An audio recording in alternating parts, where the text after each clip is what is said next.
চট্টগ্রামের বোয়ালখালী উপজেলার ৬ নং পোপাদিয়া ইউনিয়ন পরিষদের আসন্ন নির্বাচনে চেয়ারম্যান পদে প্রার্থী হওয়ার ঘোষণা দিয়েছেন বিশিষ্ট শিল্পপতি আলহাজ জাকির হোসেন। তিনি উপজেলার পোপাদিয়া গ্রামের ৫ নম্বর ওয়ার্ডের ইয়ার আলী মাঝির বাড়ির বাসিন্দা। জানা যায় ১৯৬৬ সালের ৮ ফেব্রুয়ারি জন্মগ্রহণকারী জাকির হোসেন ১৯৮৮ সালে এইচএসসি পাশ করেন। ছাত্রজীবন থেকেই তিনি রাজনীতির সঙ্গে সম্পৃক্ত হন এবং দীর্ঘদিন ধরে বাংলাদেশ জাতীয়তাবাদী দল বিএনপির রাজনীতিতে সক্রিয় ভূমিকা পালন করে আসছেন।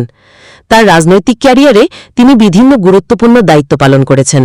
তিনি বোয়ালখালী উপজেলা বিএনপির সাবেক যুগ্ম আহ্বায়ক, বিলুপ্ত কমিটি, পোপাদিয়া ইউনিয়ন বিএনপির সাবেক সভাপতি ২০১২, ইউনিয়ন কৃষক দলের সভাপতি ২০১১, উপজেলা বিএনপির সদস্য ২০০৮, ইউনিয়ন বিএনপির সহসভাপতি ১৯৯২ ও প্রচার সম্পাদক ১৯৮৯ এবং ইউনিয়ন যুবদলের সাংগঠনিক সম্পাদক ১৯৮৭ হিসাবে দায়িত্ব পালন করেন। এছাড়াও তিনি কানুনগোপাড়া কলেজ শাখা ছাত্রদলের সাংস্কৃতিক সম্পাদক ছিলেন।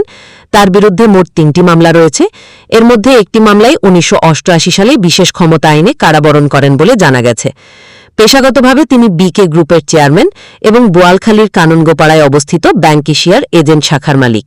পাশাপাশি তিনি মোজাহের মিয়া ও রাবেয়া খাতুন ফাউন্ডেশনের পরিচালক হিসাবে বিভিন্ন সমাজসেবামূলক কার্যক্রম পরিচালনা করছেন।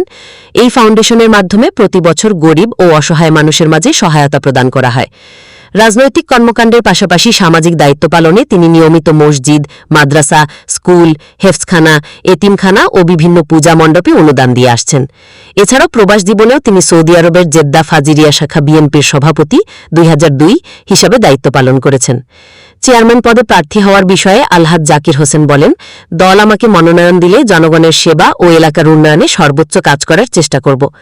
স্থানীয়দের মতে দীর্ঘ রাজনৈতিক অভিজ্ঞতা, সাংগঠনিক দক্ষতা এবং সমাজসেবামূলক কর্মকাণ্ডের কারণে তিনি নির্বাচনে একজন শক্তিশালী প্রার্থী হিসাবে বিবেচিত হচ্ছেন। কেমন লাগলো পড়ে শোনানোটা?